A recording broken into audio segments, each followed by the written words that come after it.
I never expected to be standing in my parents' driveway at age 28 with nothing but two suitcases and a shattered engagement. But there I was, watching my ex-fiance's luxury car speed away as my father opened the front door with a sigh. Well, he said, eyeing my suitcase like it was a crime. The prodigal daughter returns. You left your job, your apartment, and now this boy's dumped you too? He shook his head and stepped aside. Don't expect this to last long, my mother gave me a half-hearted hug and muttered something about the guest room needing cleaning. To them, I was a failure, a girl who dared to dream too big, loved too hard, and ended up with empty hands. 3 months earlier, I had been living in a sleek apartment in New York with my fiancé, Ryan Becker, a venture capitalist with the personality of a spreadsheet. He loved control, schedules, and success. I loved creativity, freedom, and purpose. I thought we balanced each other out. I was wrong. I left my job in branding to launch my own boutique strategy firm, an idea Ryan laughed at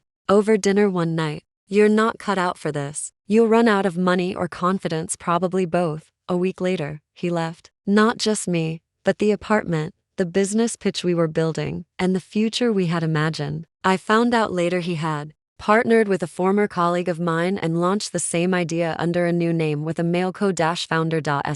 I packed up what was mine, swallowed what was left of my pride, and flew back to Chicago. I hadn't been home since college. My father, a retired executive who worshipped corporate status, had never understood me. My mother barely spoke unless it was about my brother, Ethan, the golden child, newly promoted at a firm my dad once chaired. At the dinner table that first night, my dad said, "You know, your brother just closed a deal worth $12 million. He's presenting to the board next month." My mother beamed. "Isn't that wonderful, Emily?" I nodded and pushed my peas around the plate. They didn't ask what happened in New York. They didn't want to know. Failure made them uncomfortable. But what they didn't know, what no one knew, was that I hadn't come back just to wallow. I came back to rebuild, quietly, strategically. While they bragged about Ethan's promotion, I was sketching out business plans in my old bedroom. While my dad watched CNBC every morning, I was on Zoom with developers in Singapore and designers in Berlin. I borrowed $5,000 from my college roommate to register my business, Emerge & Co., and built my own branding firm, one that worked behind the scenes for founders who didn't want the spotlight but needed the power of storytelling. I built websites, created product launches, reimagined brands from scratch. My first client was a friend from a college incubator. Then word spread, and then came a breakthrough, one that would change everything. A small tech firm in Chicago's West Loop reached out. They had VC funding, a sleek platform, and zero brand direction. They needed a full identity overhaul fast. I took the job, even though I had no team. I stayed up for 72 hours straight crafting messaging, visuals, social strategy, and UX flow. They loved it. They referred 3 other startups. And suddenly, I was booked 6 months out. I worked in silence. My parents thought I was freelancing, which to them meant unemployed. Ethan smirked every time he saw me at home in sweats, still playing entrepreneur. He asked one night while pouring scotch into a crystal glass, "Still playing legacy?" I shot back. He didn't laugh. By the end of that year, Emerge & Co. had 11 retainer clients and over $600,000 in contracts. I had hired 3 contractors and opened a small office in River North, though I still worked out of my old bedroom most days to keep the illusion alive. But I wasn't doing this just to prove a point. I had a bigger goal. Ryan, he and his co-founder, had started a brand consultancy called Clarity Point. They'd stolen my deck, my ideas, even some of my old clients. Their model was flawed, their arrogance high, and their branding, ironically, a mess. I watched their LinkedIn updates and podcast interviews with amusement. The market was shifting. Clients were looking for leaner, sharper, story-driven strategy firms. Exactly what I had built. One day, I got a call. "Hi, is this Emily Carter? We found your firm through a founder we work with. We're Clarity Point, and we're looking to outsource some brand positioning work for a new fintech partner. Would you be open to collaborating?" I nearly dropped my phone. They had no idea it was me. I smiled and replied, "Sure. Why don't you send over your brief?" I had just stepped into the first move of my quiet revenge. The brief came through that same afternoon. A 17-slide deck riddled with contradictions, poor messaging, and one-to-many buzzwords. It was classic Ryan, polished on the surface but hollow underneath. Clarity Point was struggling to retain high-value clients, and this fintech brand was their last shot at impressing their investor board. I didn't respond immediately. I wanted them to sweat. That evening, over a microwave dinner at my parents' house, my father gave me the usual passive-aggressive update. Ethan's team just landed another round of investment for their private equity fund. I told him, if you ever get serious about work, maybe you could help out as an assistant or something. Thanks, I said, pretending to smile. But I have a few clients of my own. He didn't ask who. He never did. Upstairs in my room, I finalized my reply. To Ryan's firm. I didn't sign with my name. I used the alias I'd set up for managing business communications. E. Carter, managing partner, Emerge & Co. I wrote, we'd be happy to consult. But due to demand, our lead strategist will need full creative control over the fintech positioning and a clause to retain shared IP rights. Standard procedure. If that works for you, let's move forward. They agreed within 12 hours. For the next 3 weeks, I led the entire rebrand effort. I hosted virtual calls with voice masking software, used one of my senior contractors as a public liaison, and buried myself in every detail: logo redesign, brand narrative, social rollout, tone of voice guides, customer engagement playbooks. The work was some of the best I'd ever done. They loved it. Ryan even sent a feedback note to our general contact inbox. This is the most cohesive strategy I've seen in 5 years. You've nailed it. I'd like to schedule a meeting to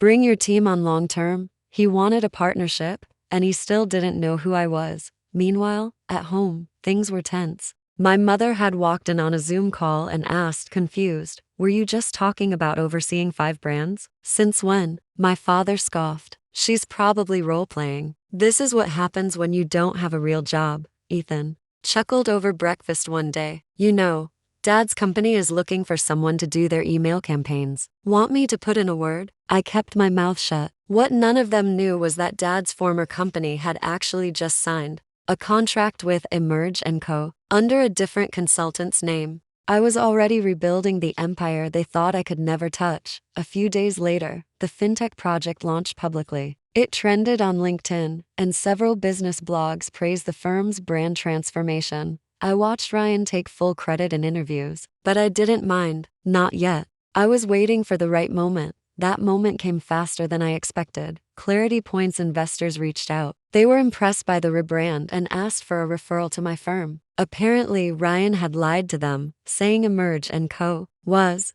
now their in-house partner. The investor team emailed me directly. Can we schedule a meeting with your managing partner? We're looking at full acquisition or long-term licensing partnership. Now that I couldn't pass up, I agreed to a face-to-face meeting. But I chose the place, a luxury conference suite downtown, one of those glass towers where your reflection makes you look more powerful than you feel. I arrived first, wore my sharpest navy blazer, hair up, minimal makeup, just enough presence to command the room without announcing it. When Ryan walked in, he froze, he blinked, then blinked again. Emily? I smiled and stood. Hi, Ryan. Long time. Behind him, 2 board members entered. They didn't notice the tension yet. Ryan cleared his throat. Wait, you're the one behind Emerge? I am Emerge. He looked like someone had just punched him in the stomach. I turned to the board members and extended a hand. Gentlemen, thank you for coming. I believe we have some important business to discuss. The presentation that followed was smooth, confident, and direct. I laid out my firm's achievements, the growing list of clients, and our creative leadership in the brand transformation space. I never mentioned Ryan by name, but I made it very clear who had delivered the work and who had simply taken credit. At the end, the senior investor leaned back and said, we'd like to move forward with Emerge as our direct partner. Clarity Point's role will be reduced to operational support if that. Ryan turned pale. That night, I walked back into my childhood home with a secret smile. Ethan was bragging again about some middle management award he'd received. You? No, I said casually. I had a meeting with one of Dad's old investors today. Ethan paused. Really? What? Like an interview? I shrugged. Something like that. But I already knew what was coming next, because Ryan Becker was about to work for me. It took exactly 9 days for Ryan Becker to swallow his pride. He called my assistant, well, technically, my virtual executive scheduler, and requested a private meeting. Not with the team, not with Emerge leadership, with me, the real me. I scheduled it for Friday afternoon, just enough time for him to stew. We met at a neutral location, a boutique co-working space downtown. I chose a quiet corner room with glass walls and plush chairs. It felt appropriate, clean, corporate, civilized. Ryan walked in wearing his usual designer blazer and cocky half-smile, but it faltered the moment I stood to greet him. Emily, he began, trying to regain footing. I didn't expect that I'd build something better than you, I offered gently. He gave a tight laugh. No, I didn't realize you were behind all that work. It's impressive. I let the silence stretch. He fidgeted. Look, I know. Things were tense back when we worked together. And I regret how I handled your exit. You mean when you called me unqualified in front of the creative director? I said coolly. He flinched. That was out of line. I leaned back in my chair. So, why are we here, Ryan? He hesitated, then went for the pitch. Clarity Point is facing major client losses. The board wants continuity, and they've made it clear Emerge is the future. They've asked me to propose a merger, or at the very least, a consulting partnership. You'd lead creative direction. We'd share clients. Full autonomy for your team.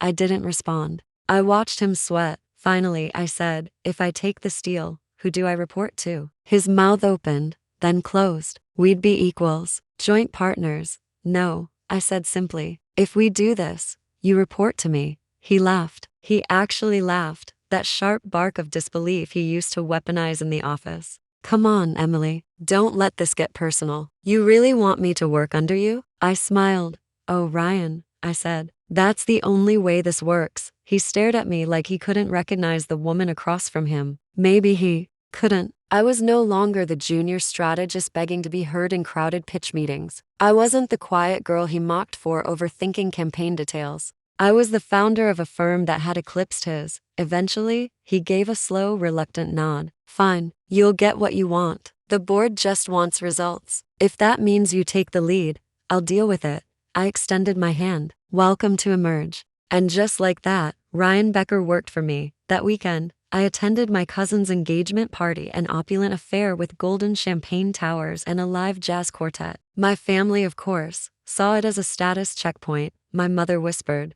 to a family friend, Emily's still freelancing, I think. No stable job, but she likes to stay busy. My father chimed in, she's creative. Though we're still hoping she'll consider joining Ethan in a proper firm. I sipped my drink and smiled. Let them talk. Then, mid-toast, Ethan pulled me aside. Hey, he said with a grin. Dad told me you've been doing some brand work. That fintech campaign, did you help with that? I looked him straight in the eye. I led it. His smile faltered. Wait, what? I own the firm that built that brand, I said calmly. We've just acquired exclusive consulting rights from Clarity Point. Ryan Becker works under me now. Ethan blinked, like I'd just spoken another language. You're joking. I'm not. He stared for a beat, then muttered, but you don't even have an office. I leaned in and whispered, I have 5. You just don't know where to look. Then I walked back to the champagne tower and helped myself to another glass. It was liberating, the soft silence that followed when word began to ripple through the room. Cousins whispering, an aunt asking, wait, did Emily say she owns the firm? Dad shifting in his chair like he'd just swallowed a lemon. For once, I didn't feel like I had to prove anything. I didn't have to raise my voice or explain my vision or justify why I'd said no to the safe path. The results were doing all the talking. On Monday, the partnership with Clarity Point was announced publicly. But the press release made it clear, Emerge & Co. was the lead agency. Clarity was the support firm. Ryan called me in a huff. Why does the release say you're managing all strategic direction? That's not what we agreed, actually. I said, scrolling through the contract on my screen. That's exactly what the board approved. You signed off on it. Silence. I suggest you get used to taking direction, Ryan, I added. You'll be doing it a lot. He didn't respond, but I could hear the reality sinking in. After I hung up, I stared at the screen for a long Time.it still felt surreal. Not because I doubted myself, but because I remembered every moment I was told I wasn't good enough, that I didn't have executive presence, that I needed more polish, that I should just support the big ideas.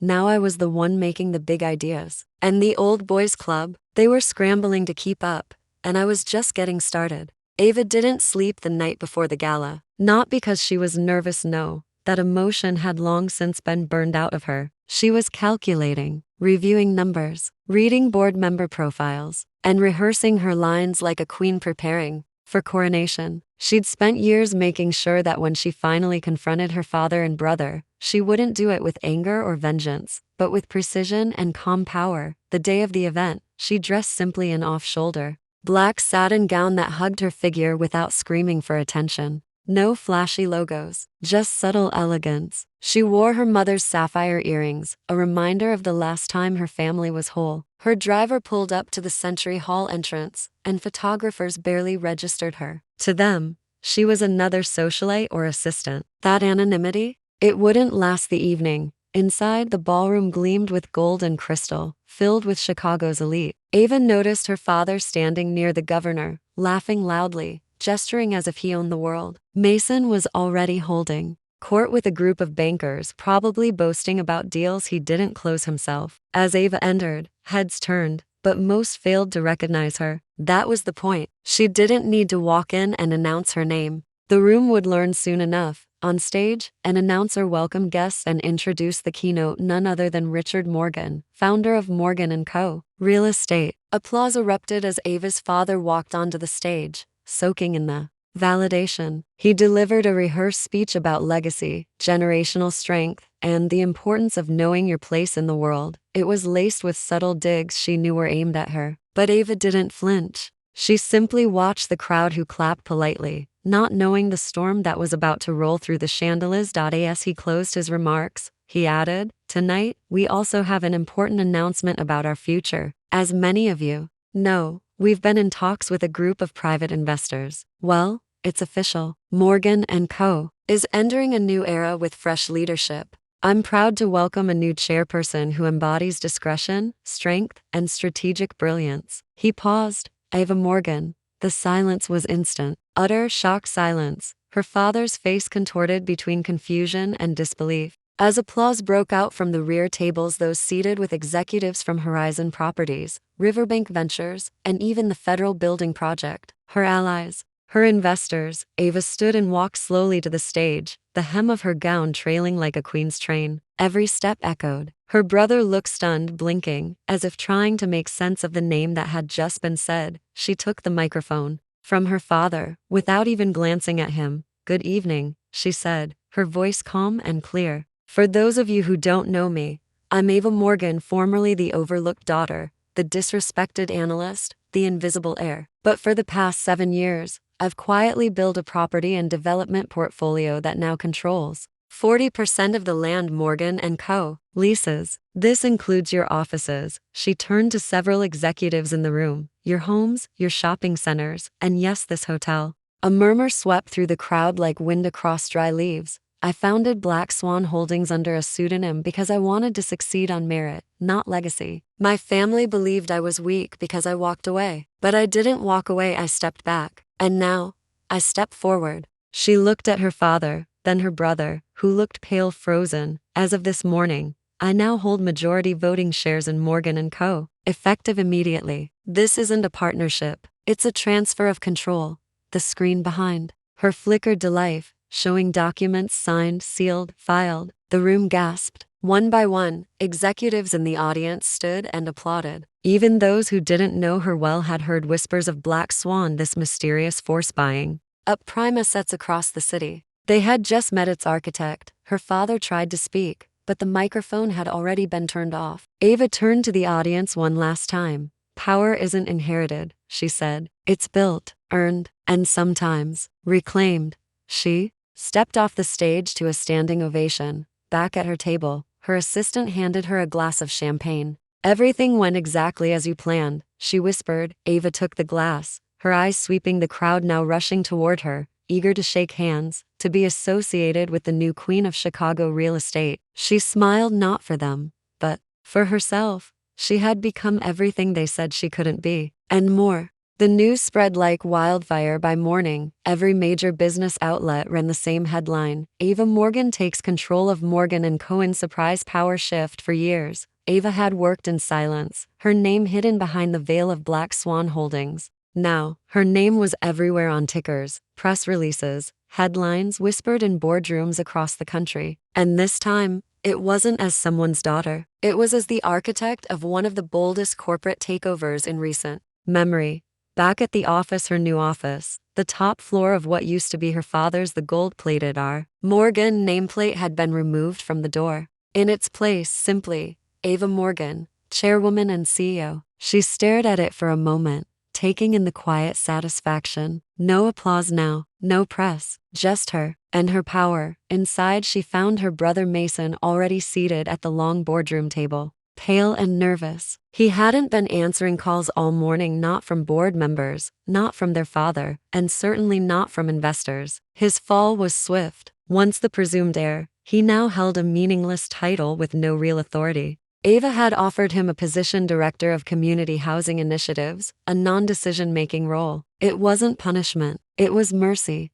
"Why are you doing this?" he asked as she sat at the head of the table. "I'm not doing anything." "To you, Mason," she replied calmly. "This company was never yours to inherit. You coasted on the family name while I built something real. You laughed when I left, mocked me, dismissed me. Now, you're here because I chose to let you be." He looked down, ashamed. For the first time, he didn't have a smug comeback, just silence. That afternoon, Ava called an all-staff meeting. Hundreds of employees gathered in the atrium, curious and cautious. Rumors had been flying since the night of the gala, and they weren't sure what to expect. She stepped onto the platform, not with flash or pomp but with quiet command. "I know many of you have worked here for years under one kind of leadership. Some of you may feel uncertain, but let me say this: Morgan & Co. isn't being destroyed, it's being reborn." Ava continued, "Under my leadership, we'll expand our affordable housing initiatives, implement transparency in all development deals, and diversify our leadership.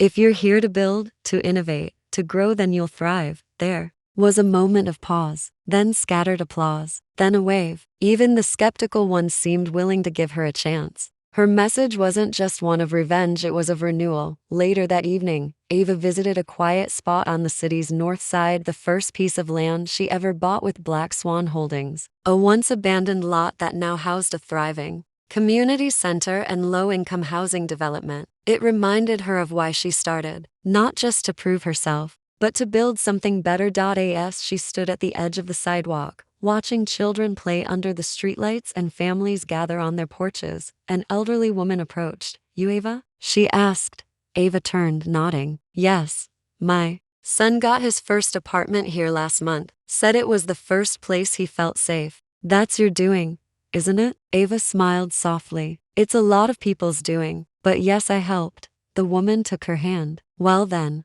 thank you. Not just for him, for this whole street. We haven't had hope like this in years." That night, back in her penthouse, Ava poured a glass of wine and looked out over the Chicago skyline. It was hers now, not in ownership but in presence, in power, in purpose. Her phone buzzed. A message from her father. Just one sentence: "You've made your point." She stared at it for a moment before deleting it. This wasn't about making a point. It was about building a legacy on her own terms. Her father had tried to box her into a name. Her brother tried to outshine her. The world tried to overlook her. But Ava Morgan had turned her silence into strategy, her invisibility into influence, and her exile into empire. She had become the storm they never saw coming, and now she was the future.